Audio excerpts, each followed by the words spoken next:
موسم سردی کا تھا۔ یہ ایک غار تھی۔ غار کے اندر ایک شخص آنکھیں موندے آلتی پالتی مارے بیٹھا تھا۔ اس غار میں بے پناہ رش تھا۔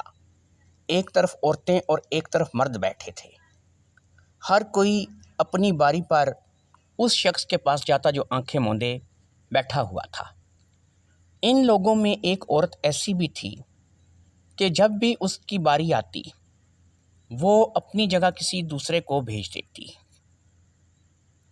اور اس کی جگہ کوئی دوسری عورت چلی جاتی۔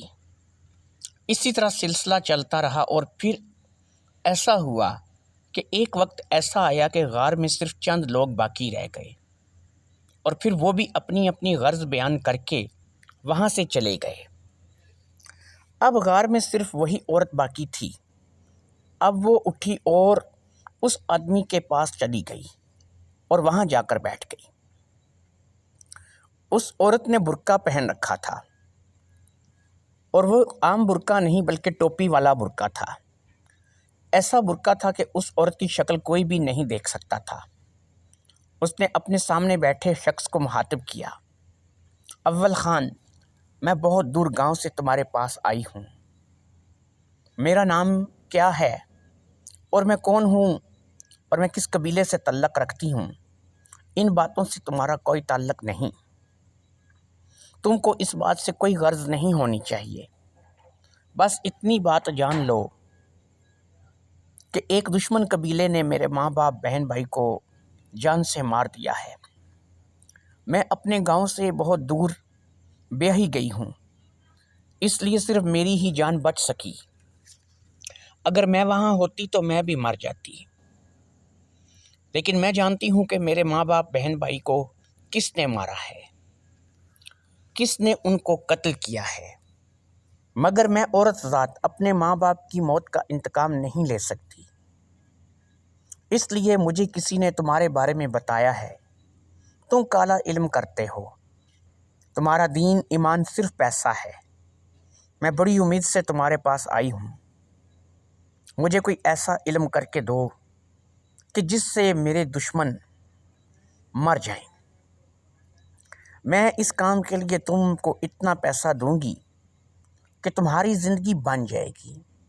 میرا بہت سا زیور ایسے ہی پڑا ہے، وہ سب میں تم کو دے دوں گی۔ تم صرف ایک کام کرو، مجھے ہر روز میرے ایک دشمن کی موت کی خبر آنی چاہیے۔ تم میرے دشمن کے بارے میں جو بھی معلوم کرنا چاہو، وہ معلومات میں تم کو اپنے دشمن کے بارے میں ساری بتا دوں گی۔ بس مجھے ہر روز ایک دشمن کی موت کی خبر ملنی چاہیے۔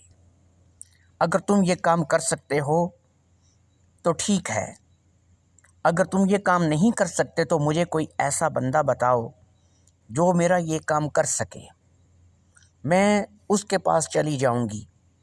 مگر یاد رکھو، مجھے اپنے گھر والوں کی موت کا ہر حال میں میرے دشمنوں سے انتقام لینا ہے۔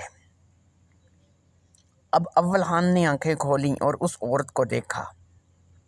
نیلے رنگ کے برقعے میں اول خان کے سامنے وہ عورت بیٹھی تھی اور اول خان سے ایسا کام کروانا چاہتی تھی جو کہ خود اول خان کے بس میں بھی نہیں تھا۔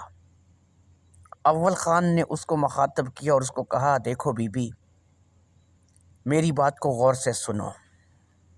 کسی بھی انسان کی جان لینا کالے علم میں ایسا ہو تو سکتا ہے، مگر یاد رکھو یہ کام میں نہیں کر سکتا۔ میرا کیا ہوا علم کسی کو زیادہ سے زیادہ بیمار کر سکتا ہے، مگر کسی کی جان نہیں لے سکتا، اور میرے علم میں کوئی ایسا بندہ نہیں ہے کہ جو کہ تمہارا یہ کام کر دے۔ لیکن کیونکہ تم اس کام کے لیے بے پناہ پیسہ خرچ کرنے پر تیار ہو اور بہت زیادہ پیسہ خرچ کرنا چاہتی ہو، تو میں نے تمہارے لیے ایک حل سوچا ہے۔ میں تم کو ایک منتر بتا دوں گا، تم میرے کہے کے مطابق اس پر عمل کرنا، مگر یاد رکھو اس کے عمل کرنے کے بعد تمہاری اپنی زندگی کچھ بھی باقی نہ رہے گی، مگر کیونکہ تم انتقام لینا چاہتی ہو تو تم انتقام جو ہے وہ لے سکو گی۔ اس کے علاوہ اس تمہارے مسئلے کا کوئی بھی حل نہیں ہے۔ میں تم کو کوئی تعویذ لکھ دوں تو اس کا اثر تو ہوگا، تمہارا دشمن پریشان ہوگا یا زیادہ سے زیادہ بیمار پڑ جائے گا، مگر وہ اس کا توڑ کرائے گا تو ٹھیک ہو جائے گا، مگر اس کی موت واقعہ نہیں ہوگی، وہ زندہ رہے گا، پھر اس کی موت جب آئے گی تب ہی وہ مرے گا۔ اس میں تمہارا کوئی فائدہ نہیں۔ مجھ سے ایک منتر لو اور ایک کتاب میں تم کو دیتا ہوں، یہ کالے علم کی کتاب ہے، اور اس منتر پر عمل کرنے سے تمہارے اپنے اندر ایک عجیب طاقت آئے گی جس سے تم اپنے دشمن کو ہلاک کر سکو گی۔ میں تم کو یہ بتا دوں کہ یہ کتاب، یہ منتر مجھے میرے استاد نے دیا تھا، مگر آج تک میں نے اس پر عمل نہیں کیا ہے، اس لیے تم پہلی ہو جس سے میں اس کتاب اور اس عمل کے بارے میں بتاؤں گا۔ تو مجھ سے یہ کتاب لے جاؤ اور یہ کہ اس کتاب کا مطالعہ کرو، اگر اس عمل کو کرنے کا تمہارا دل مانے تو ٹھیک ہے، نہیں تو یہ کتاب اسی طرح مجھ کو واپس کر جانا، اور یہ کتاب کسی اور کے ہاتھ نہیں لگنی چاہیے، اور میرا مشورہ مانو، اپنے گھر پر دھیان دو اور یہ انتقام کی بات چھوڑ دو۔ مگر اگر تم اپنے ماں باپ کی موت کا، اپنے بہن بھائی کی موت کا واقعہ ہی انتقام لینا چاہتی ہو تو پھر اس کتاب کے اوپر عمل کرو۔ تم کو کام کرنا ہوگا، میں یہ نہیں پوچھوں گا کہ تم کون ہو، بس مجھے اپنے کام سے غرض ہے۔ اس عمل کے بدلے میں تم اپنی ساری دولت، سارا زیور مجھے دو گی، پھر میں تمہیں اس عمل کی اجازت دوں گا۔ اگر تم اجازت کے بغیر خود سے اس عمل کو شروع کرو گی تو تمہاری جان بھی جا سکتی ہے۔ یہ کہہ کر اول خان نے اپنے سامنے پڑی ایک کتاب اٹھائی اور برقع پوش عورت کو دے دی۔ اس کتاب کے کچھ صفحے اول خان نے موڑ دیے تھے، انہی صفحات کے اوپر وہ عمل لکھا ہوا تھا جو اس عورت نے کرنا تھا۔ اب عورت اول خان سے کتاب لے کر گھر آ گئی اور اس کتاب کو اپنے سامان میں اس نے چھپا کر کے رکھ دیا۔ اس عورت کا نام افشاں گل تھا۔ افشاں گل ایک پڑھی لکھی اور انتہائی سمجھدار عورت تھی۔ اس کی شادی آج سے 9 سال پہلے بختیار خان نامی ایک شخص سے ہوئی تھی۔ شادی کے 9 سال میں اللہ نے اسے 3 بیٹے دیے تھے۔ اس کا بڑا بیٹا اسد اللہ اب تقریباً 8 سال کا تھا۔ اس کا شوہر بختیار خان لکڑ کے ٹال کا کام کرتا تھا، جس سے اس کی بہت اچھی آمدنی تھی۔ اس قدر اچھی آمدنی تھی کہ گھر خوشحال تھا، گھر بار اپنا تھا اور کاروبار بھی اپنا تھا، اس لیے افشاں گل بھی خوشحال تھی۔ افشاں گل کے پاس 25-30 تولے سونا تھا، اس کے علاوہ نقدی رقم لاکھوں میں موجود تھی۔ یہ رقم تھی کہ اس کا بختیار خان کو بھی پتہ نہیں تھا۔ یہ پیسہ وہ تھا جو افشاں نے خود جوڑا تھا۔ افشاں نے اپنی زندگی کو بڑی خوشحالی سے گزاری تھی، اور افشاں اپنی زندگی میں ہر وہ چیز حاصل کی تھی جس کی افشاں کو ضرورت تھی۔ اسی طرح زندگی خوشحال گزر رہی تھی کہ ایک خبر افشاں کے سر پر قیامت کی طرح سے گزر گئی۔ رات میں سوتے میں اس کے ماں باپ، بہن بھائی کو کچھ لوگوں نے گھر میں گھس کر گولیاں مار کر ہلاک کر دیا۔ افشاں کو جب اس بات کا پتہ چلا تو وہ روتی پیٹتی اپنی ماں باپ اور بہن بھائی کے گھر گئی۔ پولیس بھی آئی مگر کوئی بھی سراغ جو ہے نہ مل سکا کہ افشاں کے ماں باپ کو اور بہن بھائی کو کس نے ہلاک کیا ہے۔ افشاں سے بھی پولیس نے پوچھا مگر اس وقت افشاں کی حالت ایسی تھی کہ وہ کچھ بھی بتانے کے قابل نہیں تھی۔ اسے بار بار غشی کے دورے جو پڑ رہے تھے اور وہ کبھی ہوش میں آتی تھی اور کبھی بے ہوش ہو جاتی تھی۔ اسی ہوش اور بے ہوشی کے عالم میں وہ اتنی مگن تھی کہ اسے اس بات کی خبر نہیں تھی کہ اس کے ساتھ کیا ہو گیا۔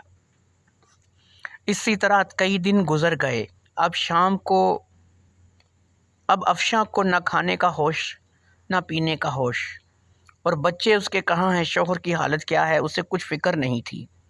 اس سے رہ رہ کر اپنے ماں باپ اور بہن بھائی یاد آ رہے تھے۔ پولیس ایک دفعہ پھر آئی۔ اب کی بار افشاں نے اپنے چچا پر شک ظاہر کیا، مگر پولیس کی چھان بین کے باوجود کچھ بھی نہ حاصل ہو سکا۔ ادھر افشاں کو اس بات کا یقین تھا کہ اس کے چچا نے، جس کا نام طالب خان تھا، اس نے ہی جائیداد کا بٹوارا نہ کرنا پڑے، اس غرض سے اپنے بڑے بھائی امداد خان کو اور اس کے بچوں سمیت قتل کر دیا تھا۔ افشاں اچھی طرح سے جانتی تھی کہ پہلے بھی جائیداد کو لے کر دونوں بھائیوں میں بہت ساری لڑائی جھگڑا اور فساد ہو چکا تھا۔ افشاں نے اپنے شوہر بختیار خان سے بھی کہا، مگر بختیار خان کسی بھی طرح افشاں کی بات ماننے کو تیار نہیں تھا۔ اس نے کہا جائیداد کا جھگڑا اپنی جگہ پر ہے، مگر ایک بھائی دوسرے بھائی کو قتل کر دے اور وہ بھی اس کی پوری نسل کو مٹا دے، مجھے یہ بات نہیں لگتی، مجھے ایسا بالکل نہیں لگتا ہے، اس لیے یہ تمہارا وہم ہے افشاں، تم اس وہم سے باز آؤ افشاں خان، یہ تمہارا وہم ہے۔ مگر افسوس، اپنے چچا کو افشاں بہت اچھی طرح سے جانتی تھی۔ اسے پتہ تھا کہ اس کا چچا کس قدر خبیث صفت انسان ہے، وہ پیسے کے لیے کچھ بھی کر سکتا ہے۔ جب افشاں بختیار کو بول بول کر تھک گئی تو اسے اس کا ایک اور حل نظر آیا کہ وہ ایک اور کام کرے، وہ اپنے چچا پر کوئی ایسا کالا علم کروا دے اور اس کا چچا بھی اپنے بچوں سمیت اسی طرح ہلاک ہو جائے۔ اس نے کسی ایسے انسان کی کھوج شروع کر دی جو کالے علم میں اس قدر مہارت رکھتا ہو۔ وہ اپنے ملنے جلنے والی عورتوں سے پوچھنے لگی، بہانہ وہ کسی اور چیز کا رکھتی اور عورتوں سے معلومات لے لیتی۔ اسی طرح بہت ساری عورتوں نے اسے اول خان کے بارے میں بتایا۔ انہوں نے یہ بھی بتایا کہ اول خان صرف پیسے کا بندہ ہے، پیسے کا پتر ہے، مگر کام وہ گارنٹی سے کرے گا۔